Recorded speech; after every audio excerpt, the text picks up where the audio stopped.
शनिवार के दिन अगर शंकर को जल चढ़ाया जाए तो जिंदगी में व्यक्ति की कभी अकाल मृत्यु नहीं होती। महाराज इस पीपल के वृक्ष के नीचे जो शनिवार को दिया लगाएगा वो लक्ष्मी और नारायण को अपने घर ले जाएगा।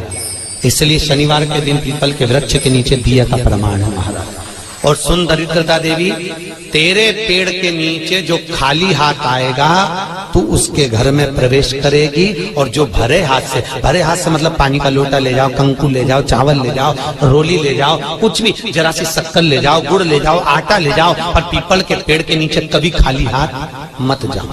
अगर तू खाली हाथ कोई आया तो तू उसके घर में प्रवेश। शनिवार के दिन अगर शिव की आराधना करी जाए, शनिवार के दिन अगर शंकर को जल चढ़ाया जाए तो जिंदगी में व्यक्ति की कभी अकाल मृत्यु नहीं होती। महाराज सुबह उठने के बाद घर की सफाई ना करती हो, दिन में पलंग पर सोती हो, रात्रि भर बर्तन झूठे जिसके घर में पड़े रहते हो, उस घर में तुम अपनी धर्म पत्नी को दरिद्रता को लेकर प्रवेश कर जाइए। जहां नारी दिन में सोती हो, जहां रात भर के बर्तन झूठे रखे रहते हो, उसके घर में तुम प्रवेश कर जाओ। महाराज और स्थान तो कहा जहां इमली का पेड़ हो, पीपल का वृक्ष हो, बड़ का पेड़ हो, कांटेदार पौधे जिसके घर में लगे हों, उस घर में तुम प्रवेश। अब दुस्साह मुनि और दुर्वासा जी की तो बात चल रही है, इतने में भगवान नारायण और लक्ष्मी का विवाह हो गया था। तो नारायण लक्ष्मी जी नारायण से बोली, अपने विवाह को आज 15 दिन हो गए, मेरी बहन के विवाह को 20 दिन हो गए, अपन मिलने नहीं गए, एक बार चलो ना मिलने। भगवान बोले चल चलते, और भगवान नारायण सीधे उस ज्येष्ठा से मिलने के लिए, दरिद्रता से मिलने के लिए चल। अब दरिद्रता से मिलने के लिए जैसे ही पहुंचे तो दरिद्रता कहां बैठी हुई थी? पीपल के पेड़ के नीचे। पीपल के पेड़ के नीचे दरिद्रता बैठी है और वहीं पर पहुंच गए। अब आप किसी से मिलने जाओगे तो क्या लेकर जाओगे? अरे बोलो तो क्या ले जाओगे? डंडा की मिठाई? डंडे लेकर जाओगे कि मिठाई लेकर जाओगे?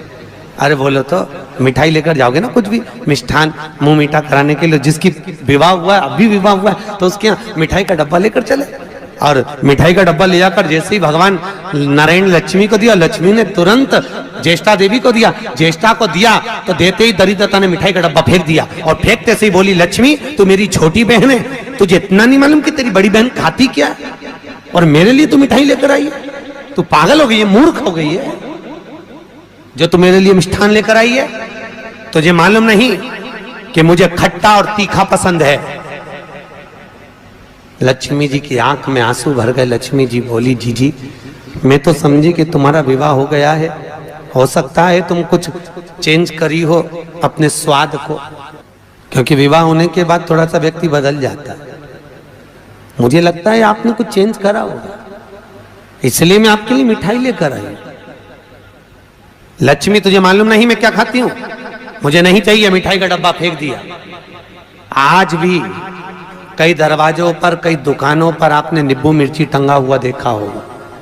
कई लोग कहते हैं नजर से बचाता है, नजर से नहीं, लक्ष्मी और दरिद्रता ये दोनों बहनें हर एक व्यक्ति के घर में प्रतिदिन प्रवेश करती है, पर लक्ष्मी के लिए मिठाई फ्रिज में रखी होती है, इसलिए लक्ष्मी सीधे अंदर चली जाती है, और दरिद्रता के लिए नींबू मिर्ची दरवाजे पर टंगा रहता है, इसलिए वो दरवाजे से खाकर वापिस चली जाती है, दरवाजे से खाकर तुरंत वहीं से लौट जाती है।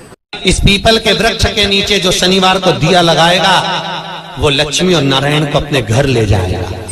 इसलिए शनिवार के दिन पीपल के वृक्ष के नीचे दिया का प्रमाण है। महाराज और सुन दरिद्रता देवी, तेरे पेड़ के नीचे जो खाली हाथ आएगा तू उसके घर में प्रवेश करेगी, और जो भरे हाथ से मतलब पानी का लोटा ले जाओ, कंकु ले जाओ, चावल ले जाओ, रोली ले जाओ, कुछ भी, जरा सी शक्कर ले जाओ, गुड़ ले जाओ, आटा ले जाओ, और पीपल के पेड़ के नीचे कभी खाली हाथ मत जाओ। अगर तू खाली हाथ कोई आया तो तू उसके घर में प्रवेश कर। महाराज भगवान विष्णु ने दरिद्रता देवी को देखकर कहा, अरे ओ दरिद्रता देवी, लक्ष्मी जी की बड़ी बहन ज्येष्ठा, आप पीपल के वृक्ष के नीचे बैठी हो, इस पीपल के पेड़ के नीचे हम लक्ष्मी जी के साथ शनिवार के दिन आपसे मिलने के लिए आए हैं। शनिवार के दिन जो पीपल के वृक्ष के नीचे दिया लगाएगा उसके घर में कभी संपदा की कमी नहीं होगी। इतने में दरिद्रता खड़ी होकर बोली, रे नारायण, तुमने अपने मन की बात कह दी कि 7 दिन तुम्हारे होंगे, ऐसा नहीं हो सकता, इसमें एक दिन मेरा हो। तो भगवान विष्णु ने कहा, कौन सा दिन? दरिद्रता कहती है, रविवार के दिन इस पीपल के पेड़ के नीचे मैं नृत्य करूंगी। और अगर पीपल के वृक्ष के नीचे रविवार के दिन जो परिक्रमा करेगा या पीपल के पेड़ के नीचे आएगा, उसके साथ में उसके घर में प्रवेश करूंगी। इसलिए हमारे हिंदू धर्म में रविवार के दिन पीपल के पेड़ के नीचे नहीं जाया जाता, पीपल की पूजन नहीं करी जाती, पीपल की परिक्रमा नहीं करी जाती। कौन से दिन? जम के बोलो जरा, रविवार। और जिसके यहाँ दीवार पे पीपल लग जाता है या कहीं पीपल का पेड़ लग गया अपने दीवार पर, घर में कहीं पर भी, तो पीपल निकालने का भी नियम है।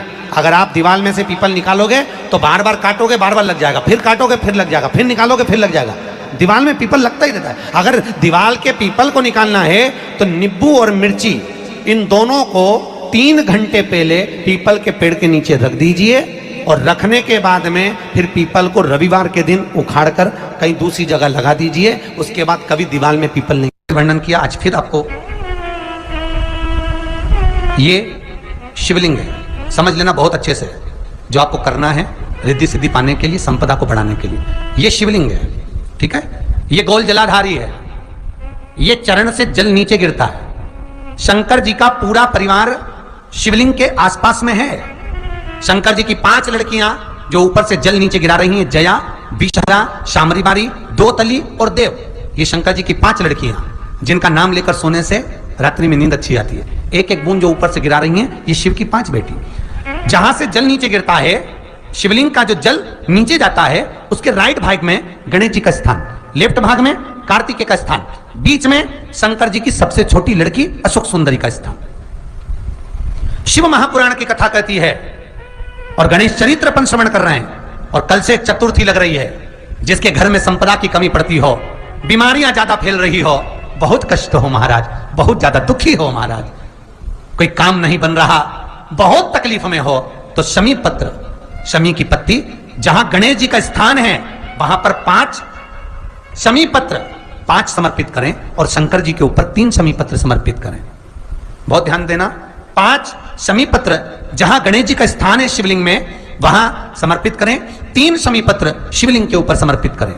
1 शमी पत्र शंकर जी की चौखट पर लेफ्ट भाग में, जाते समय आपका उल्टा हाथ, जब मंदिर से निकलो तो उल्टे हाथ पर लेफ्ट भाग में शंकर जी की चौखट पर समर्पित करें 1 शमी पत्र। और महाराज घी का दिया जहां लेफ्ट भाग में आपने शमी पत्र रखा है, मंदिर में ना दिया लगाकर बाहर की ओर जहां शमी पत्र रखा है उसके ठीक साइड में एक घी का दिया लगा दीजिए। केवल गणेश चतुर्थी से लेकर अनंत चतुर्दशी तक गणेश पुराण कहती है, भगवान गणेश जी का, मोर ध्वज का, मयूर ध्वज गणेश का नाम लेकर जो ये दीप शमी पत्र चढ़ा देता है, उसके घर से कभी रिद्धि सिद्धि नहीं जाती, वैभव प्रतिष्ठा नहीं जाती। कर देखना, अगले साल तक आपका व्यापार कितना चलता है हमको बताना जरूर।